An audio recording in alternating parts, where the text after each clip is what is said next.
السلام علیکم ورحمۃ اللہ وبرکاتہ۔ الحمد للہ رب العالمین والصلاة والسلام علی رسولہ الکریم وعلی آلہ وصحبہ ومن سار علی نہجہ الی یوم الدین وسلم تسلیما کثیرا، اما بعد۔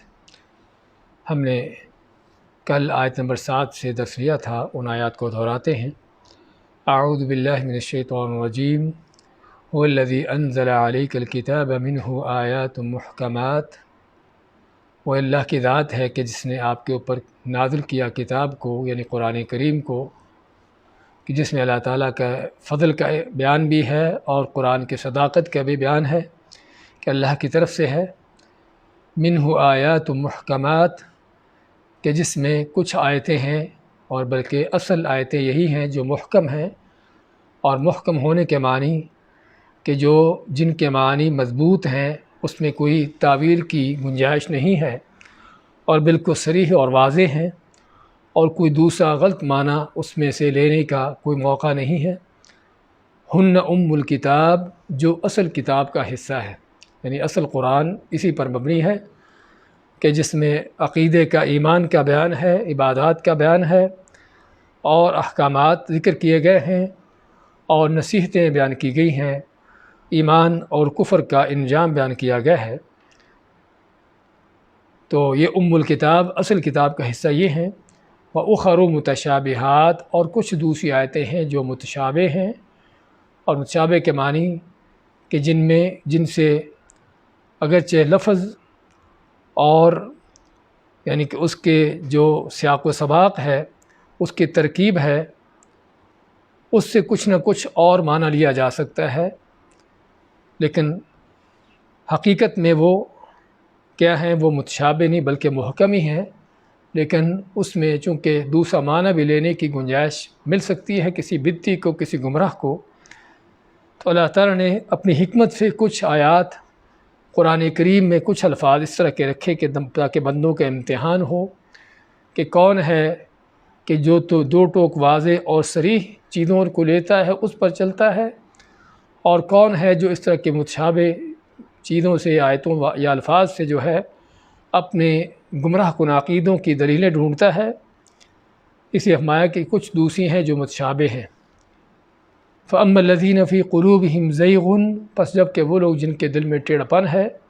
فَيَتَّبِعُونَ مَا تَشَابَهَ مِنْهُ، تو جو اس میں سے متشابہ ہیں ان کا پیچھا کرتے ہیں۔ کس لیے پیچھا کرتے ہیں؟ ابتغاء الفتنة وابتغاء تأویلہ، فتنہ پیدا کرنے کے لیے اور اس کی اصل حقیقت کو پانے کے لیے۔ تو یہ مقصد ہے جن کے دل میں ٹیڑھ پن ہوتا ہے ان متشابہ آیتوں کا پیچھا کرنے کا، کہ تاکہ خود بھی گمراہ ہوں اور دوسروں کو بھی گمراہ کریں، اور اپنے پیروکاروں کو جھانسا دیں کہ ہم جو دلیل لے رہے ہیں یہ قرآن سے ہے، اور ہم جو بات آپ کو بتا رہے ہیں اس کا بیان قرآن کریم میں ہے، اور اس انداز سے اپنے پیروکاروں کو، جن کو جاہل رکھا جاتا ہے، ان کو جھانسا اور دھوکہ دیتے ہیں اور گمراہ کرتے ہیں، اور خود بھی گمراہ ہوتے ہیں، اور پھر دعویٰ کرتے ہیں کہ ہم اس کا معنی، اس کی اصل حقیقت کو پہنچ رہے ہیں، جبکہ اصل اس کی حقیقت کو جاننے والا کون ہے؟ فما تعالیٰ وما يعلم تأویلہ الا اللہ، اور نہیں جانتا اس کی اصل حقیقت کے حقیقی معنی کو مگر صرف اللہ تعالیٰ، کہ اس کی اصل جو حقیقی معنی ہے اور اصل حقیقت پر جو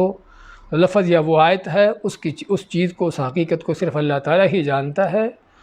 والراسخون فی العلم یقولون، اور جب کہ جو راسخ ہیں، پختہ ہیں علم میں، یہ کہتے ہیں آمنا بہ، کہ ہم اس پر ایمان لائے، کل من عند ربنا، یہ سبھی ہمارے رب کی طرف سے ہے۔ اور ہم نے بتایا تھا کہ الا اللہ کے لفظ جلالہ کے بعد میم جو وقف لازم کی نشانی ہے،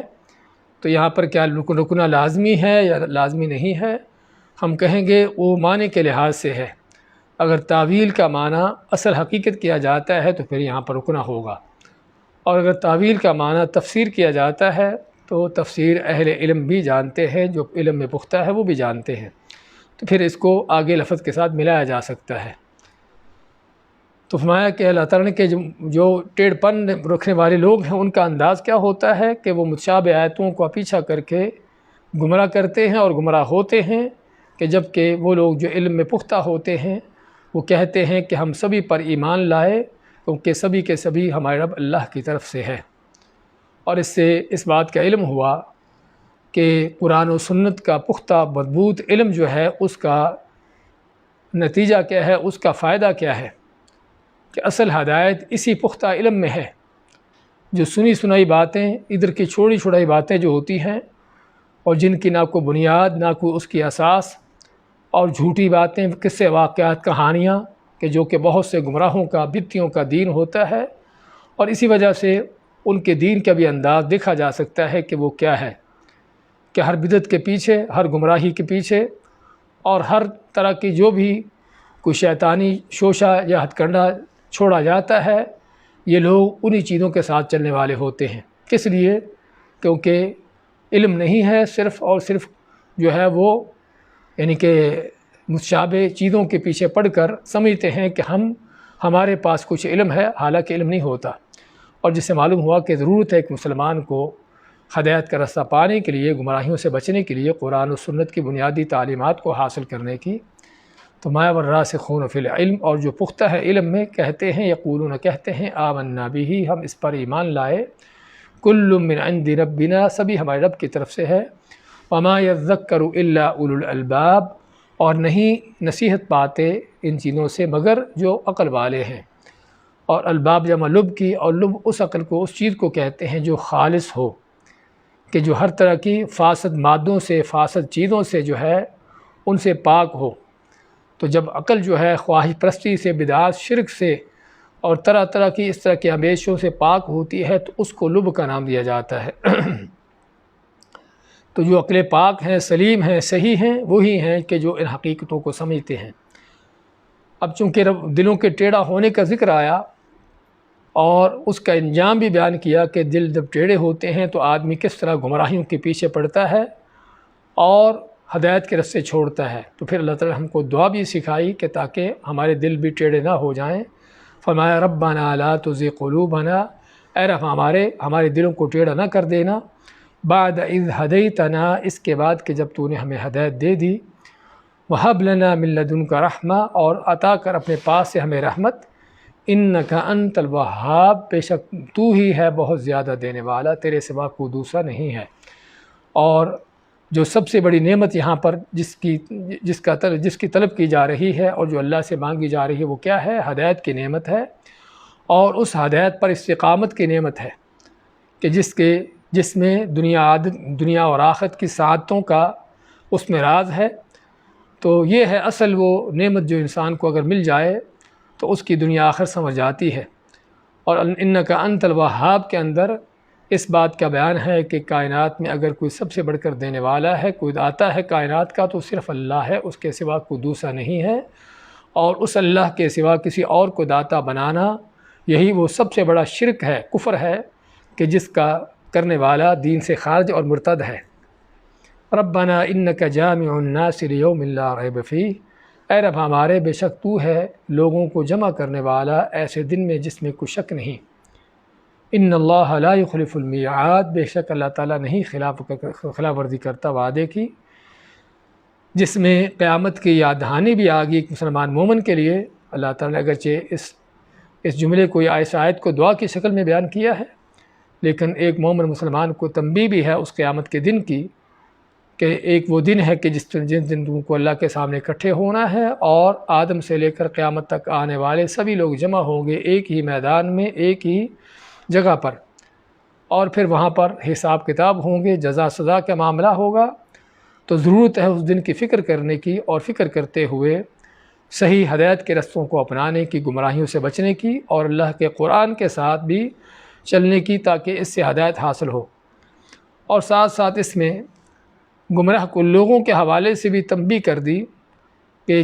گمراہ کن لوگ دنیا میں جتنا بھی دھوس مچا لیں، جتنا بھی اپنے آپ کو سچا اور حق پرست بنا لیں، ثابت کر دیں، لیکن ایک وہ قیامت کا دن ہے کہ جس میں سبھی فیصلے ہو جائیں گے، اور کھرا کھوٹا، صحیح غلط ہر چیز جو ہے وہ کھل کر سامنے آ جائے گی۔ تو ضرورت ہے آج ہی اپنی فکر کر لے کہ اپنے آپ کو دیکھ لینے کی کہ کس رستے پر چلے ہو اور کون سا رستہ اپنایا ہے۔ تو یہ تھی ہمارے کل کی آیات۔ اس کے بعد کی آیت لیتے ہیں۔ اعوذ باللہ من الشیطان الرجیم ان الذین کفروا لن تغنی عنہم اموالہم ولا اولادہم من اللہ شیئا واولئک هم وقود النار كدأب آل فرعون والذين من قبلهم كذبوا بآياتنا فأخذهم الله بذنوبهم والله شديد العقاب قل للذين كفروا ستغلبون وتحشرون إلى جهنم وبئس المهاد قد كان لكم آية في فئتين التقتا فئة تقاتل في سبيل الله وأخرى كافرة يرونهم مثليهم رأي العين والله يؤيد بنصره من يشاء إن في ذلك لعبرة لأولي الأبصار ان الذین کفروا، بے شک وہ لوگ جنہوں نے کفر کیا،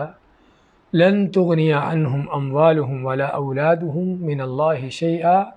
لن ہرگز نہیں، تغنیا فائدہ دیں گے، عنہم ان کو، اموالہم ان کے مال، ولا اولادہم اور نہ ہی ان کی اولادیں ان کو کام آئیں گی، من اللہ اللہ کے ہاں،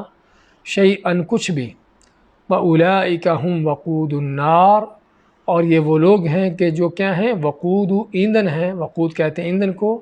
جو آگ کا ایندھن ہے، کدأب آل فرعون، کدأب ان کا حال وہی ہے، ان کا انجام وہی ہے جو انجام ہوا آل فرعون یعنی فرعون کی قوم کا،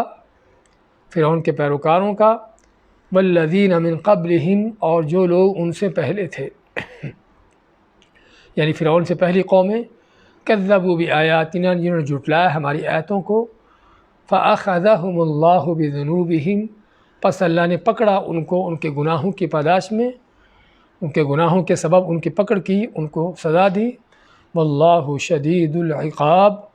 اور اللہ تعالیٰ شدید سخت عذاب والا ہے، سخت شدید پکڑ کرنے والا ہے۔ قل للذین کفروا کہہ دو ان لوگوں سے جنہوں نے کفر کیا، ستغلبون تم ان قریب مغلوب ہوگے، شکست کھاؤ گے،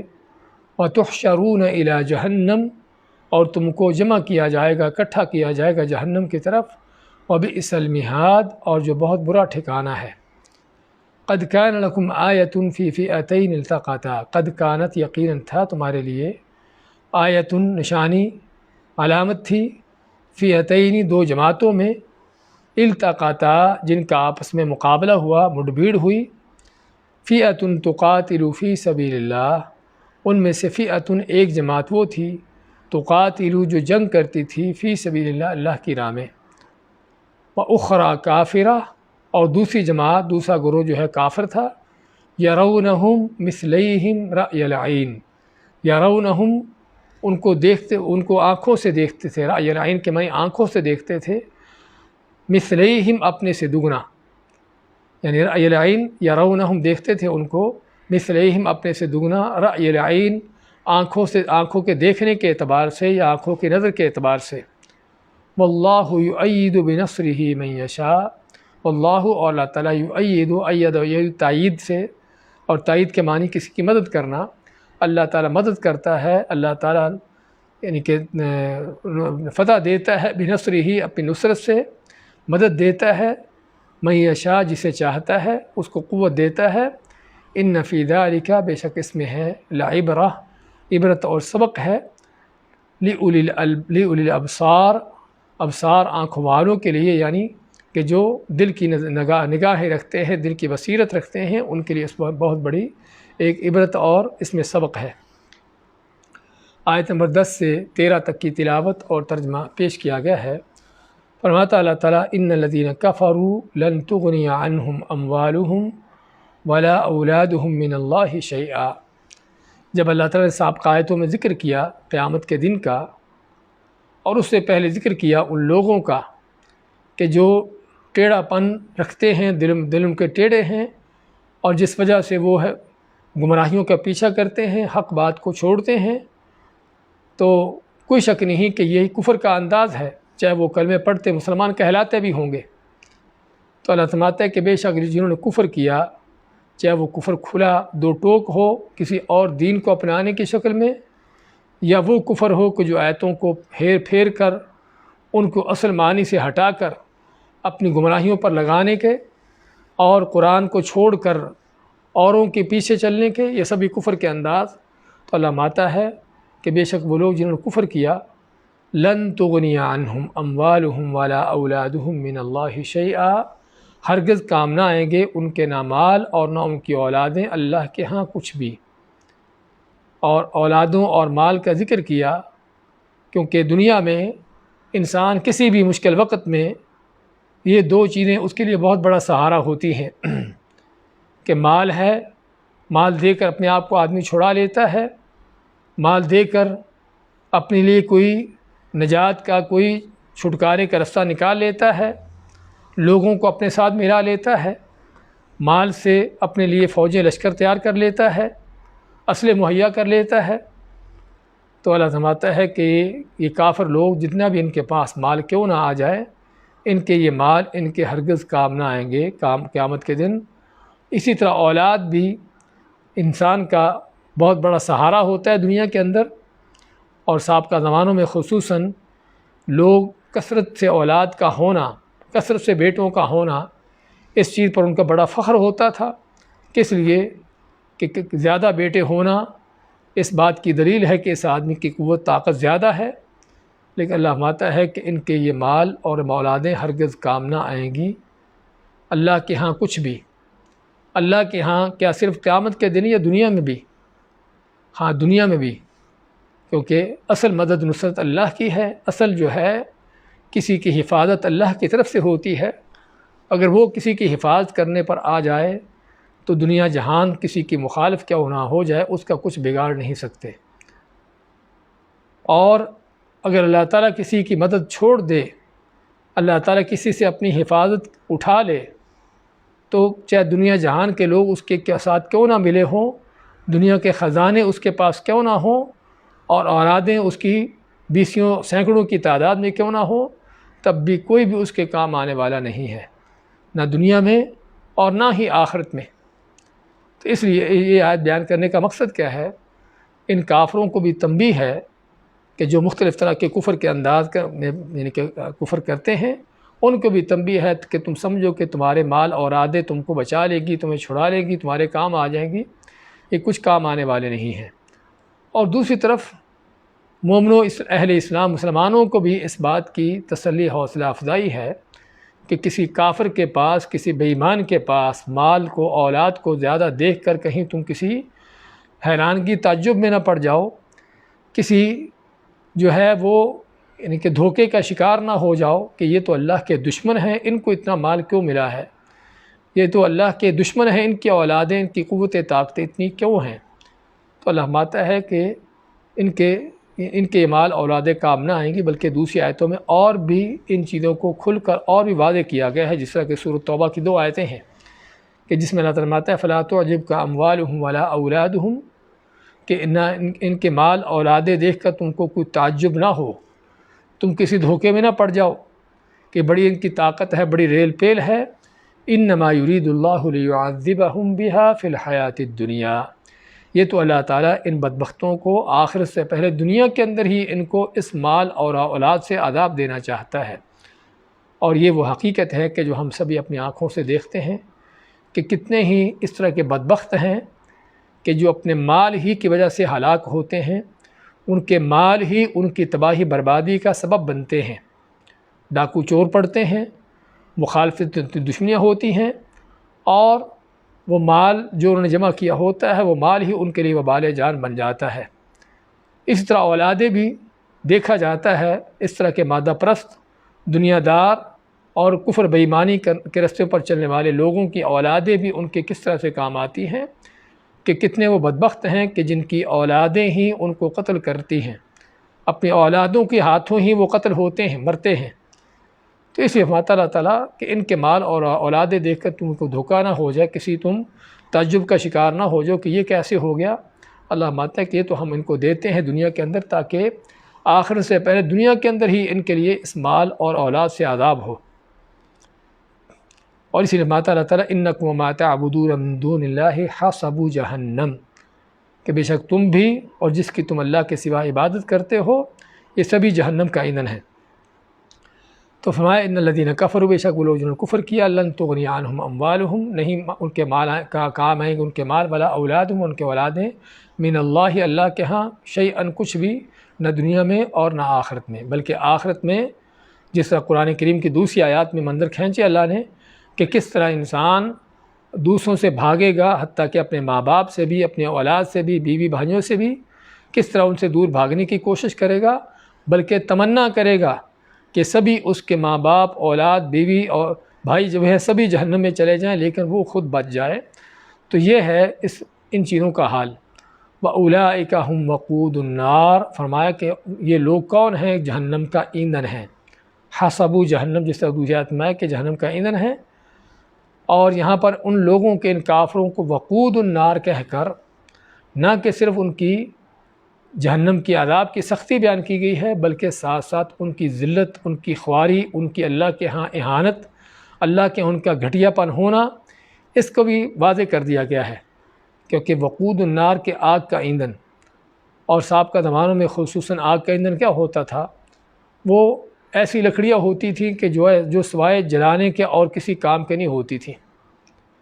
یعنی بعض لکڑیاں وہ ہیں کہ جو اچھی عمدہ ہوتی ہیں، اس کا فرنیچر بنتا ہے، اور مختلف طرح کے جو اچھے یعنی اہم کام ہیں اس میں کام آتی ہیں،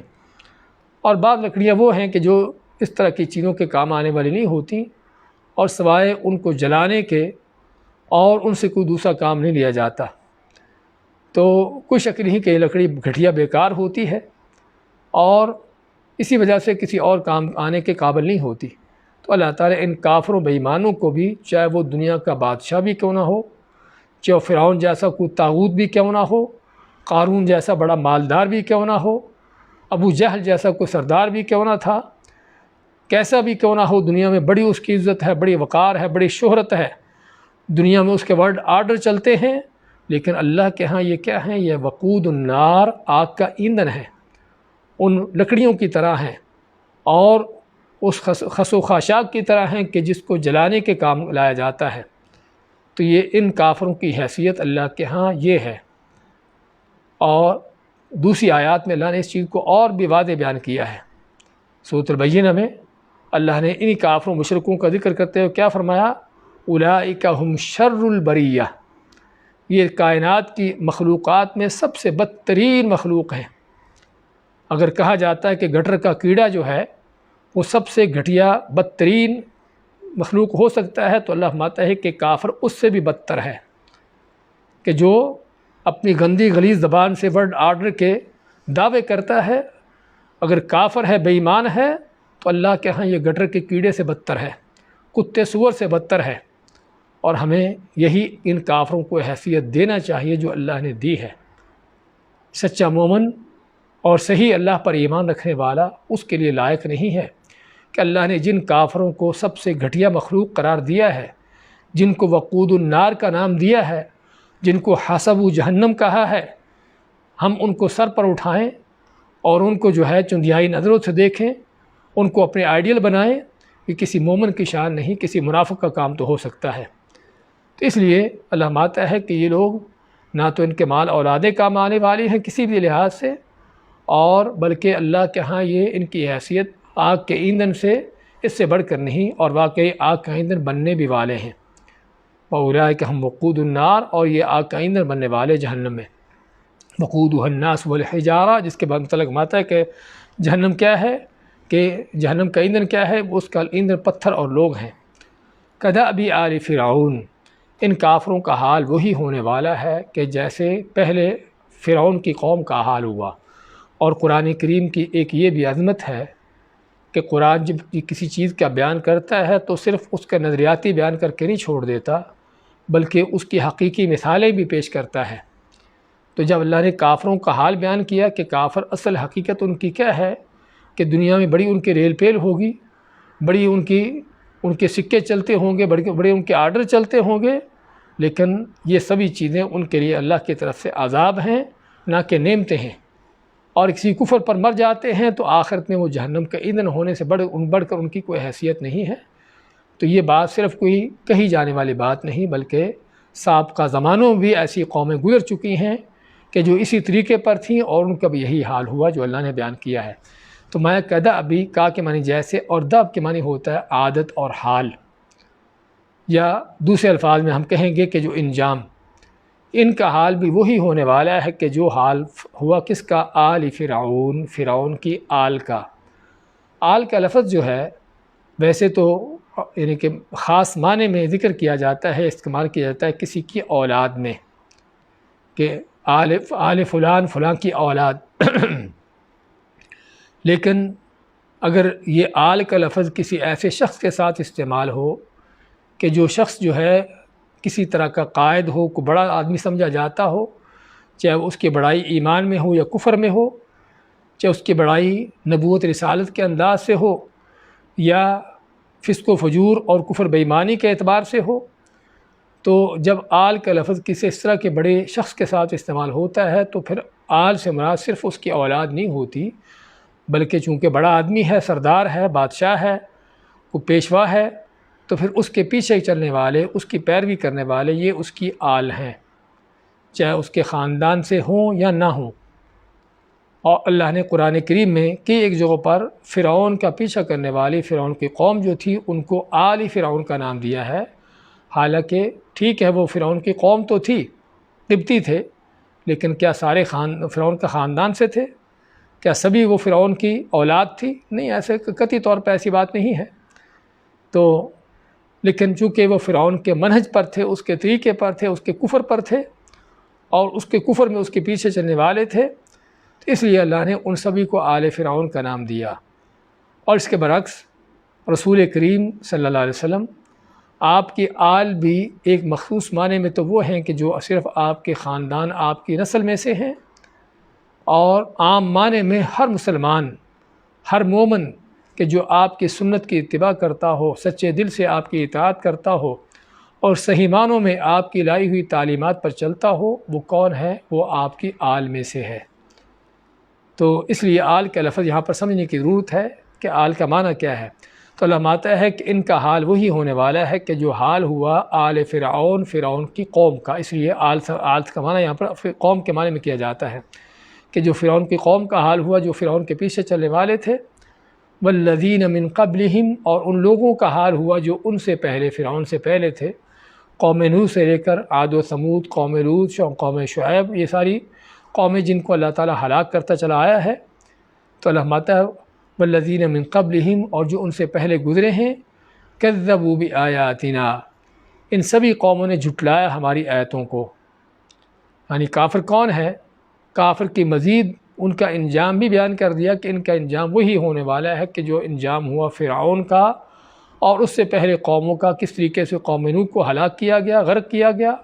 کس طریقے سے قوم عاد کو ہوا میں اڑا کر ان کا ستیہ ناش کیا گیا، اور کس طریقے سے قوم سمود کو تہس نہس کیا گیا، اور قوم لوط کو کس انداز سے ان کی بستیاں پلٹا کر جو ہے ان کو زمین میں غرق کیا گیا۔ تو کہنے کا مقصد جو حال ان قوموں کا ہوا، ان کافروں کا بھی یہی حال ہونے والا ہے۔ وجہ کیا ہے؟ کذبوا بآیاتنا، وجہ یہ ہے کہ انہوں نے جھٹلایا ہماری آیتوں کو، کہ چاہے وہ کھلے اور صاف طور پر جھٹلانا ہو کہ ہم ان آیتوں کو مانتے ہی نہیں ہیں، یا حجتیں تعویلیں کر کے، طرح طرح کے ہیلے بہانے گھڑ کے اللہ کی آیتوں کو، اللہ کے احکام کو ہیر پھیر کر کے اپنی منوالی اوروں کی چلا دی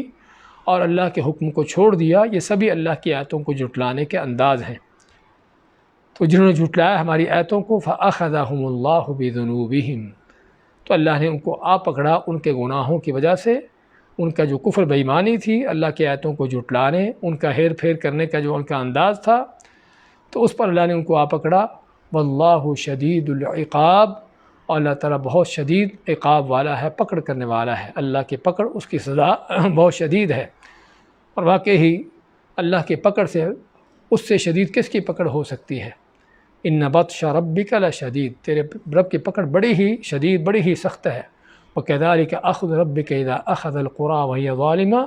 ان اخذہ علیم شدید، بے شک اللہ کی پکڑ جو ہے بڑی ہی دردناک اور بڑی ہی سخت ہوتی ہے۔ دردناک بھی عذاب کا وہ انداز، لا يعذبہ احد، کہ جیسا عذاب کو دینے پر قادر ہی نہیں ہے۔ دنیا میں آدمی کسی کو سزا دینا چاہے، کتنی سزا دے گا؟ کب تک دے گا؟ ہاں، اس کو اگر آج کل جو طرح طرح کے سزا کے فن صرف آج نہیں بلکہ سابقہ زمانوں سے چلے آئے ہیں، باطل پرست لوگ ایمان والوں کو جس جس انداز سے اذیتیں دیتے رہے ہیں، اور یہ اذیتیں دینے کے نئے نئے فن اور نئے نئے انداز وہ گھڑتے رہے ہیں، آخر انجام کیا ہوا کہ جن کو وہ سزائیں دیتے تھے، طرح طرح کی اور مختلف انداز کی سزائیں ان کو دیں، لیکن ایک وقت تک وہ سزائیں دے سکے، آخر میں جن کو سزائیں دی گئیں وہ بھی ختم ہو گئے، مر گئے، اور سزائیں دینے والے بھی ہلاک ہو گئے، اور سبھی اپنے رب کے پاس جا پہنچے اپنے فیصلے کروانے کے لیے۔ لیکن اللہ کا عذاب جو ہے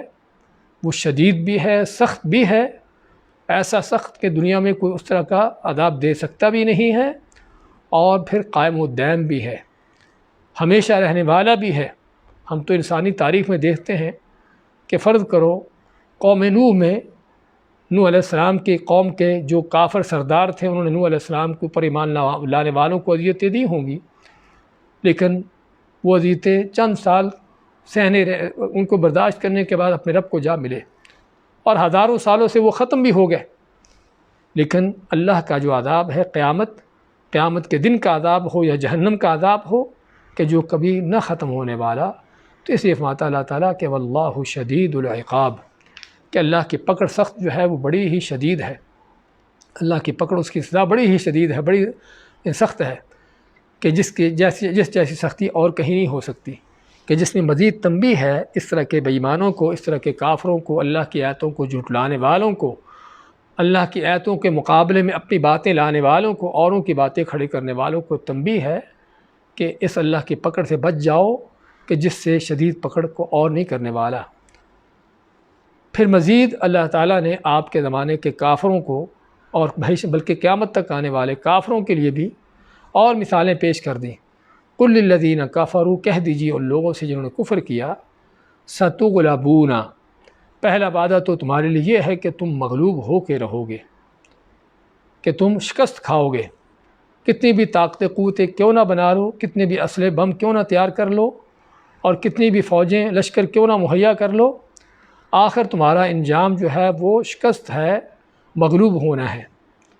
اور یہ اللہ کا وعدہ ہے، اور اللہ کے وعدے سے سچا کسی کا وعدہ نہیں ہے۔ اللہ کے وعدے سے بڑھ کر کسی کا وعدہ سچا نہیں ہو سکتا۔ لیکن کوئی کہنے والا کہہ سکتا ہے کہ ہم تو دیکھتے ہیں کہ 10 سال نہیں، 20 سال نہیں، بلکہ کئی صدیوں سے لے کر یہ آخری صدیاں جو ہیں، ان میں ہم دیکھتے چلے آ رہے ہیں کہ کافر چڑھا ہی چڑھا جا رہا ہے، اسی کا غلبہ ہو رہا ہے، اور اس کے مقابلے میں ایمان والے مسلمان مغلوب ہی ہوتے چلے جا رہے ہیں۔ پہلی بات تو ہم کہیں گے کہ یہ بھی صرف سمجھنے کی بات ہے، اور بات کو سمجھنے کی ضرورت ہے، کہ ناممکن ہے کہ مومن مسلمان مغلوب ہو۔ وَأَنْتُمُ الْأَعْلَوْنَ، اللہ کا وعدہ ہے کہ تم بلند رہو گے، تم غالب رہو گے۔ مومن کبھی مغلوب نہیں ہوتا، اور کسی جنگ میں اس کا کافر کا چڑھ جانا مومن کے مغلوب ہونے کی دلیل نہیں ہے۔ جنگ احد میں اگر مسلمانوں کے نقصانات ہو گئے، 70 صحابہ شہید ہو گئے، اور کافروں کو وقتی طور پر جو ہے وہ بپھرنے کا اور جو ہے ان کو اکڑنے کا موقع مل گیا، تو کیا یہ ان کی فتح تھی اور مسلمانوں کی شکست تھی؟ حقیقت ایسی بات نہیں ہے، بلکہ ہم تو دیکھتے ہیں کہ کافر خود میدان سے نکلتا ہے، اور مسلمان ہیں جو میدان میں باقی رہتے ہیں، اور بلکہ میدان میں صرف باقی ہی نہیں رہتے، ان کافروں کے پیچھے ان کا تعاقب کرتے ہیں، ان کو مزید مارنے کے لیے، جو اس بات کی کھلی واضح دلیل ہے کہ جنگ احد میں مسلمانوں کو شکست نہیں ہوئی، بلکہ وہ بھی فتح ہی تھی،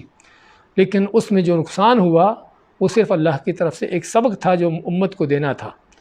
تو کہنے کا مقصد اگر مسلمان حقیقی ایمان پر ہے، سچے ایمان پر ہے، تو اللہ کا وعدہ ہے کہ وہی سر بلند رہے گا، وہی اونچا رہے گا، فتح غلبہ اسی کا رہے گا۔ تو اس لیے کسی وقتی طور پر مسلمان کا نقصان ہو جانا، کسی خطہ کا چھن جانا، کسی شہر کا ان سے نکل جانا، ان کے ہاتھ سے کو مال و دولت کا، کو جانوں کا نقصان ہو جانا، یہ کوئی شکست نہیں ہے، اور کافر کا یہ غلبہ نہیں ہے، کافر کا غلبہ نہیں ہے، کیونکہ آخر میں انجام کیا ہے؟ آخر میں انجام کافر کا مغلوب ہونا ہے۔ تو آج بھی ہمیں جو دسیوں سالوں سے کافروں کے یہ انداز نظر آتے ہیں کہ جو چڑھتے ہی جا رہے ہیں اور اس کے مقابلے میں مسلمان گرتے ہی نظر آتے ہیں، تو اس میں پہلی وجہ تو یہ ہے کہ مسلمان حقیقی مسلمان ہوتا تو اس انداز سے نہ گرتا، اور دوسرا کتنے بھی کافر کیوں نہ چڑھ جائیں، آخر ان کا وعدہ مغلوب ہونے کا ہے، شکست کھانے کا ہے، آخر اس کفر کے مٹنے کا ہے، اور باطل کی یہی حقیقت ہے کہ باطل کتنا بھی پھول کیوں نہ جائے، کتنا بھی چڑھ کیوں نہ جائے، اللہ تعالیٰ کا وعدہ ہے فَأَمَّا الزَّبَدُ فَيَذْهَبُ جُفَاءً، کہ جو جھاگ ہوتی ہے وہ اس کا انجام کیا ہوتا ہے کہ وہ اڑ جاتی، ختم ہو جاتی ہے۔ ان الباطل کان زہوقا، دوسری آیت میں فرمایا کہ باطل ہے ہی مٹنے والا۔ ہاں 13 سال تک مکہ میں آپ صلی اللہ علیہ وسلم کو، صحابہ کو اذیتیں دی گئی، مدینہ میں بھی ان کا پیچھا نہ چھوڑا گیا، جنگیں ہوتی رہیں، لیکن 20-21 سال کے بعد وہی مکہ فتح ہوتا ہے، اور وہی کافر کہ جو اس سارے زمانے میں اذیتیں دے دے کے اپنے پورے یعنی کہ اپنے کفر بے ایمانی کے انتہا کو پہنچے ہوئے تھے، وہ سبھی آپ کے سامنے گردنیں جھکائے کھڑے تھے۔ اگر نبی کریم صلی اللہ علیہ وسلم کا ایک اشارہ ہوتا تو سبھی گردنیں اڑ جاتی، لیکن یہ صرف آپ صلی اللہ علیہ وسلم کی رحمت للعالمین ہونے کی دلیل ہے، نتیجہ ہے کہ آپ نے ان ظالموں کافروں کو بھی بخش دیا، ان کو بھی چھوڑ دیا۔ تو خیر کہنے کا مقصد یہ ہے کہ یہ ہے انجام۔ اس لیے ہمیں وقتی طور پر کفر کے کسی پھول پھل جانے کا ہمیں ان چیزوں سے دھوکہ نہیں ہونا چاہیے کہ اللہ تعالیٰ کے وعدے پورے کیوں نہیں ہوتے۔ ہاں اگر اس موقع پر ضرورت ہے تو اپنا جائزہ لینے کی ضرورت ہے کہ اگر اللہ کے وعدے پورے نہیں ہوتے تو اس میں ہمارا کیا جرم ہے، اور ہماری کیا غلطی ہے کہ جس وجہ سے اللہ کی مدد نہیں آتی۔ ورنہ اللہ کا فرمان کیا ہے؟ قُلْ لِلَّذِينَ كَفَرُوا، کہہ دیے ان کافروں سے، سَتُغْلَبُونَ، عن قریب تم مغلوب ہوگے، شکست کھاؤ گے۔ اور واقعی شکست کھائی، بدر میں ان کو مار پڑی، احد میں بھی اگرچہ وقتی طور پر تو ان کو چڑھنے کا موقع ملا، لیکن اس کے بعد جو ان کو مار پڑتی گئی ہے مختلف موقعوں پر، اور پھر یہودیوں کے حوالے سے بھی جو مدینہ میں تھے ان کو بھی کس انداز سے کچھ کو ذلیل خوار کر کے نکالا گیا، کچھ کی گردنیں ماری گئیں، اور آس پاس کے عرب کے مشرکوں کا بھی جو حال انجام ہوا۔ تو یہ اللہ کا وعدہ ایسے بندوں کے لیے کہ جو اللہ کے سچے دین پر ہوتے ہیں۔ تو کافروں کا انجام دنیا کے اندر بھی شکست کھانا ہے، مغلوب ہونا ہے، وَتُحْشَرُونَ إِلَىٰ جَهَنَّمَ، اور پھر تم کو اکٹھا کیا جانا ہے جہنم کی طرف، یعنی آخرت میں انجام کیا ہے؟ وہ بھی جہنم ہے، وَبِئْسَ الْمِہَادُ، اور بہت برا وہ ٹھکانہ ہے۔ تو یہ ہے کافروں کے ساتھ اللہ تعالیٰ کا وعدہ کہ جس وعدے پر ہمیں یقین ہونا چاہیے، اور پھر اس وعدے کی بازیابی کے لیے، اس وعدے کو حاصل کرنے کے لیے بھی ہمارے اندر سوچ و فکر کی ضرورت ہے۔ اس کے بعد اللہ مثال دیتا ہے کہ کیسے اللہ تعالیٰ کافروں کو مغلوب کرتا ہے اور ایمان والوں کو فتح دیتا ہے۔ اس کی مثال پیش کی جنگ بدر کی، فرمایا قد کان لکم آیۃ فی فئتین، قد یقیناً کان لکم تمہارے لیے تھی آیۃ نشانی، فی فئتین دو جماعتوں میں۔ فئہ کے معنی ہوتا ہے ایک گروہ اور ایک جماعت، اور فئتین اس کا مثنیٰ ہے، یعنی دو جماعتیں، دو گروہ۔ تمہارے لیے دو گروہوں میں نشانی تھی۔ کیا نشانی تھی؟ جو التقطا، جن کی آپس میں مٹ بھیڑ ہوئی، آپس میں ان کا ٹکراؤ ہوا، اور یہ دو گروہ اہل ایمان کا گروہ ہے، مسلمانوں کا گروہ ہے جو مدینہ سے نکلے تھے آپ صلی اللہ علیہ وسلم کی قیادت میں، اور دوسرا گروہ جو کافروں کا ہے جو ابو جہل کی قیادت مکہ سے نکلا تھا۔ تو اللہ فرماتا ہے فئۃ تقاتل فی سبیل اللہ، ان میں سے ایک گروہ وہ تھا جو اللہ کی راہ میں جنگ کر رہا تھا، اور اس میں بدر والے اور بدر میں شریک ہونے والوں کی بہت بڑی ان کی سعادت ہے، بہت بڑا اللہ کی طرف سے ان کے لیے انعام ہے کہ رب کائنات ان کی اس جنگ کو، ان کے اس مارکے کو اللہ کی راہ میں قرار دے رہا ہے، اور اللہ جانتا ہے کہ ان کے دلوں کا حال کیا تھا۔ کیا کہ واقع بدر کے مارکے کے لیے جو آئے تھے، مال غنیمت کے لیے آئے تھے، ان کے کوئی دنیاوی مقاصد تھے، یا کہ ان کا مقصد اللہ کی رضا تھا، اللہ کے دین کا غلبہ تھا، تو اللہ تعالیٰ ان الفاظ میں بیان کرتا ہے کہ ان کا مقصد اللہ کا دین تھا، اللہ کی راہ میں لڑنا تھا۔ اور ان کے بدر والوں کے اور بھی جو مقامات ہیں، لیکن یہ بھی مقام کوئی تھوڑا سا مقام نہیں کہ رب کائنات کی طرف سے ان کو شہادت مل جائے، رب کائنات کی طرف سے ان کو اس بات کی یعنی کہ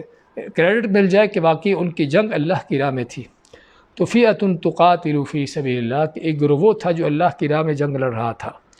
اور اللہ کی راہ میں جنگ لڑتے ہوئے پھر اللہ کی راہ میں جنگ لڑنے والوں کا جو انداز ہوتا ہے، کوئی تکبر نہیں، کہ غرور نہیں ہے، کوئی بڑائی بیان کرنا نہیں ہے، بلکہ اللہ کے سامنے عاجزی ہے، اللہ سے انکساری ہے، اللہ کے سامنے گڑ گڑا کے دعائیں ہیں، اور اللہ سے مدد نصرت کے لیے اللہ تعالیٰ سے دعائیں کی جاتی ہیں۔ اللہ کی عبادتیں ہیں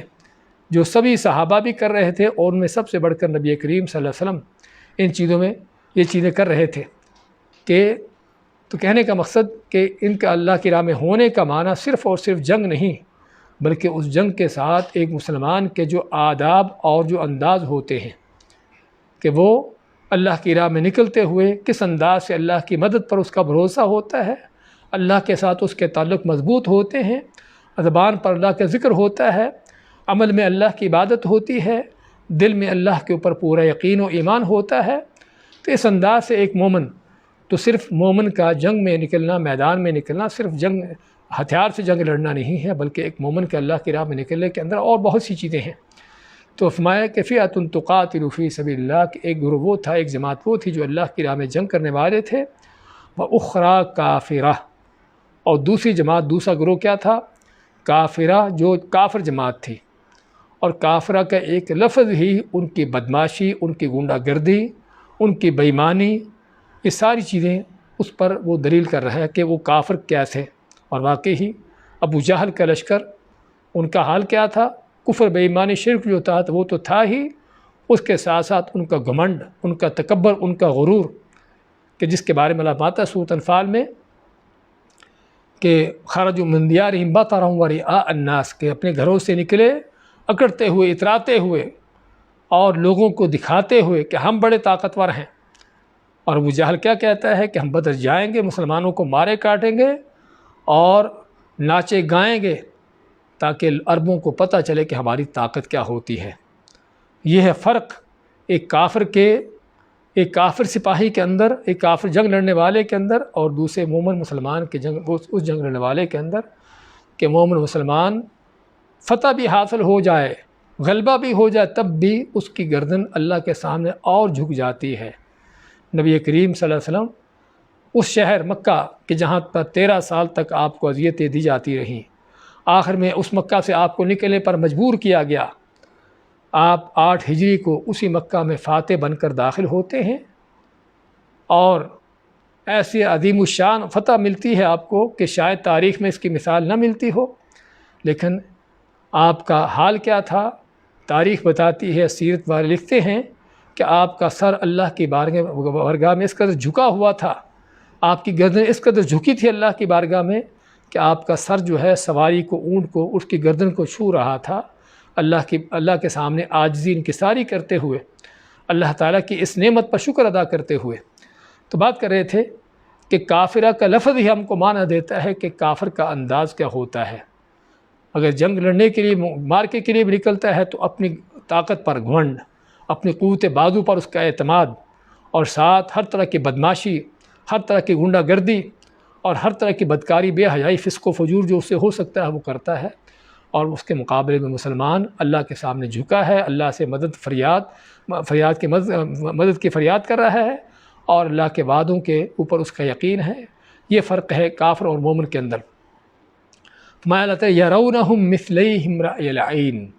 یرونہم جو ان کو دیکھتے تھے، مثلیہم اپنے سے دگنا، رأی العین آنکھوں کے دیکھنے کے لحاظ سے، یعنی آنکھوں کا دیکھنا جو ہے اس کے لحاظ سے دوسروں کو دیکھتے تھے، اپنے مد مقابل کو دیکھتے تھے اپنے سے دگنا۔ اب دیکھنے والے کون ہیں، کہ جن کو دیکھا جا رہا وہ کون ہے؟ اس جملے کے اندر، اس آیت کے اندر اس چیز کا ابہام ہے۔ ابہام کے معنی کہ دونوں ہی معنی لیے جا سکتے ہیں، کہ کافر مسلمانوں کو اپنے سے دگنا دیکھ رہے تھے، اور یہ بھی چیز یعنی کافر مسلمانوں کو اپنے سے دگنا دیکھنا،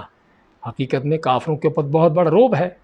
کہ کافر اگر مسلمانوں کو اپنے سے دگنا دیکھ رہے تھے تو کیا مانا کہ کافر اگر ان کی تعداد 1000 تھی بدر میں تو ان کو مسلمان 2000 نظر آ رہے تھے، اور اگر مسلمانوں کے لحاظ سے دیکھا جائے تو مسلمان کافروں کو اپنے سے دگنا دیکھ رہے تھے۔ مسلمانوں کی تعداد 313 تھی، اس کا معنی کہ ان کو کافر کتنے نظر آ رہے تھے؟ 626 اگر دگنی تعداد لی جائے۔ تو کہنے کا مقصد کہ اس میں کیا ہے، اللہ کی طرف سے ایک مدد کے نصرت کا ایک ابتدائی وہ یعنی کہ وعدے کے پورا کرنے کے لحاظ سے، نصرت فتح کے لحاظ سے ایک پہلا مرحلہ ہے، کیونکہ کسی بھی جنگ کے اندر سب سے پہلا مرحلہ یہ ہوتا ہے کہ دشمن کو مرعوب کر دیا جائے، اس پر رعب طاری کر دیا جائے۔ تو جب دشمن پر رعب طاری ہو جاتا ہے تو چاہے اس کی طاقت قوت کتنی بھی کیوں نہ ہو وہ بیکار ہو جاتا ہے۔ تو اللہ تعالیٰ نے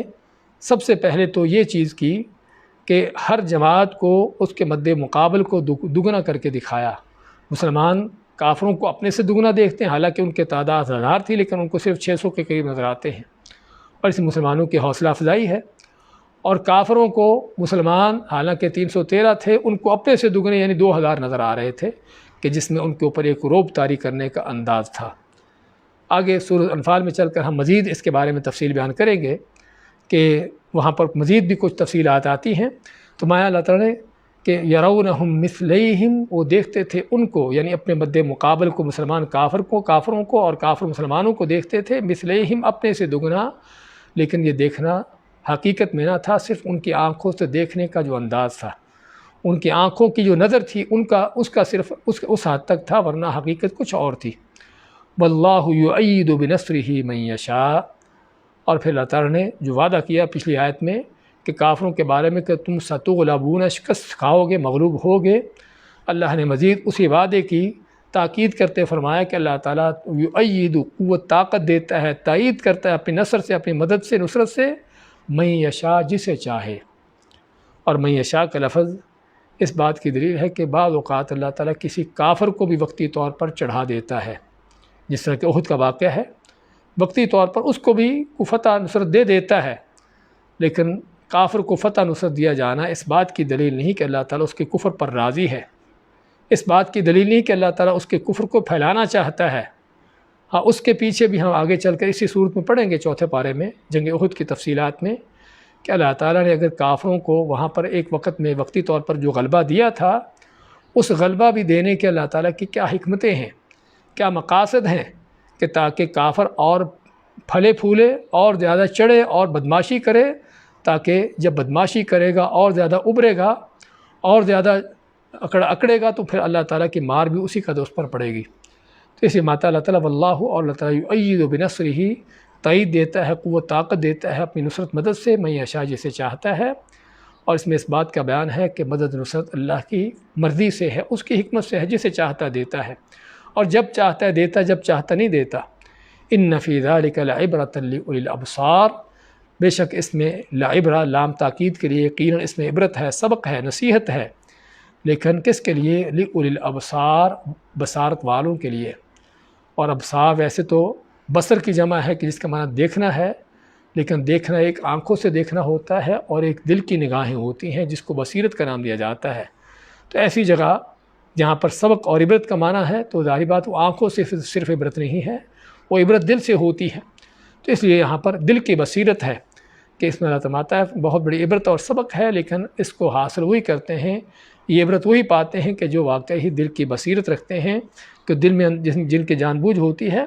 سمجھ بوجھ ہوتی ہے، وہی سمجھتے ہیں کہ اللہ تعالیٰ کی مدد نصرت کیسے آتی ہے، کس کو ملتی ہے، اس کے ملنے کے اسباب کیا ہیں۔ دوبارہ دیکھیں آج کی آیتیں۔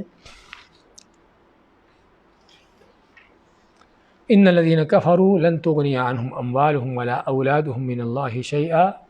بے شک وہ لوگ جنہوں نے کفر کیا، لن تغنی عنہم اموالہم، ہرگز نہیں فائدہ دے گی ان کو ان کے مال،